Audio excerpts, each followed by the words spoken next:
কবরস্থানে যেয়ে দেখছো এখানে যারা শুয়ে আছে তারা কখনো হাসতো, কথা বলতো, স্বপ্ন দেখতো? তারা আজ মাটির সাথে মিলিয়ে গিয়েছে। কাফনের কাপড় ছাড়া তার কোনো সঙ্গী নেই, তার কোনো আত্মীয় স্বজন নেই, তার মা, বাবা, খালা কেউ নেই, শুধু আছে আমল। হয়তো তা তাকে শান্তিতে রেখেছেন, নয়তো আযাবে রয়েছে। কখনো ভেবেছো যে তোমার কি হবে? কখনো কি আল্লাহর কাছে ক্ষমা চেয়েছো, আল্লাহর সাহায্য চেয়েছো?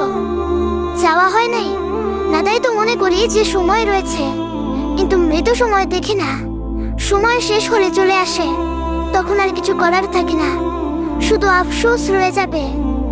এই দুনিয়াতে কেউ তোমাকে বুঝবে না, না বাবা, না মা, না বন্ধু বান্ধব। এই দুনিয়ার ধোঁকায় পড়ে আল্লাহকে ভুলে যেও না।